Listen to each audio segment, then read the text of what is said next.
BJP কি দেখলে যারা এই বাংলায় যারা চুচনোট ভোটারদের নাম বাদ দিতে চায়, যারা জনগণের নাম বাদ দিতে চায়, সেই নেতাদের দেখলেই কাছে বেঁধে রাখবেন, কোনো ছাড় নেই।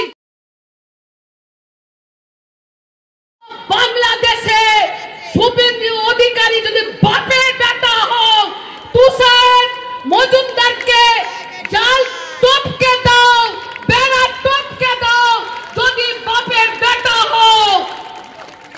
তারপর অসীম সরকার, বিধায়ক অসীম সরকার, তারপর জগন্নাথ সরকার এমপি নদিয়ার, তারপর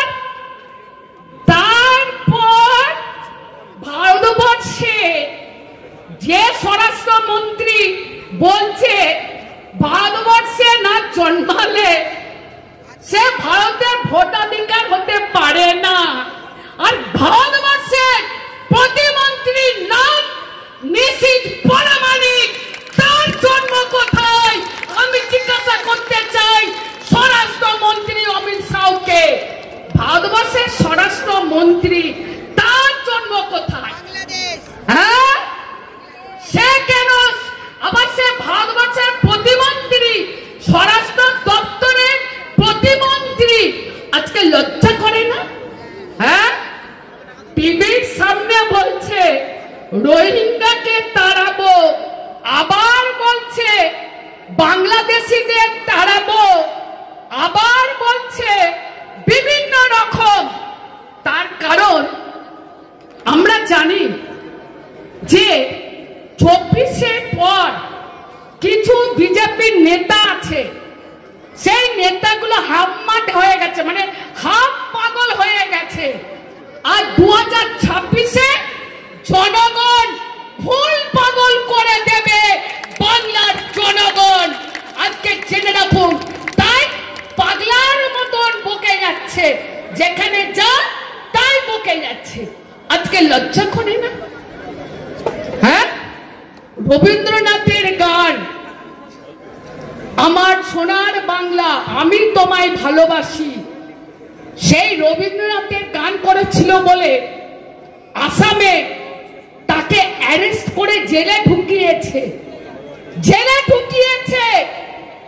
বাংলায় কথা বললে বিজেপি শাসিত রাজ্যে তাদেরকে মারধর করা হচ্ছে, বাংলায় কথা বললে বিজেপি শাসিত রাজ্য থেকে তাড়িয়ে দেওয়া হচ্ছে।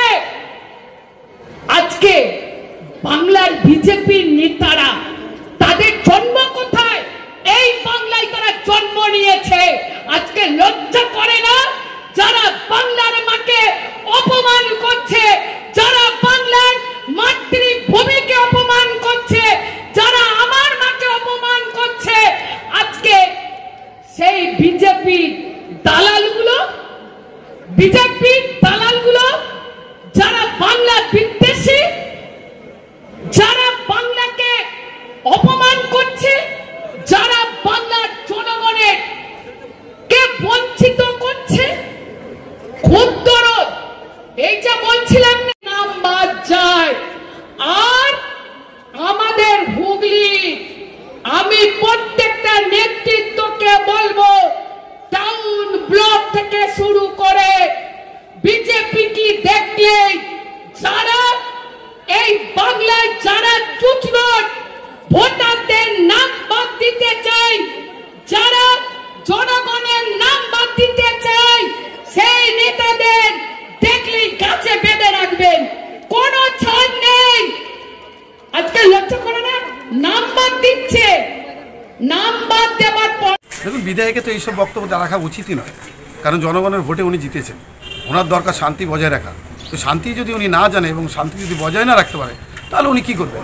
ওনার তো বিধায়ক থাকারই যোগ্যতা নাই। কারণ মানুষকে যদি বলে যে বেঁধে রাখো, ওকে ঘর থেকে বার করে দাও, এগুলো কি একটা বিধায়কের কথা নেই? গণতন্ত্রকে রক্ষা করা হচ্ছে ওনার দায়িত্ব, আর গণতন্ত্রপ্রেমী মানুষ ওনাকে ভোট দিয়ে জিতিয়েছে। অতএব আগামী দিনে যদি ওনাকে ভোট না দেয়, আগামী যদি উনি জিততে না পারে, তখন এইসব কথা কোথায় হারিয়ে যাবে আর উনি কোথায় যাবেন সেটাই বিষয় থাকবে। আচ্ছা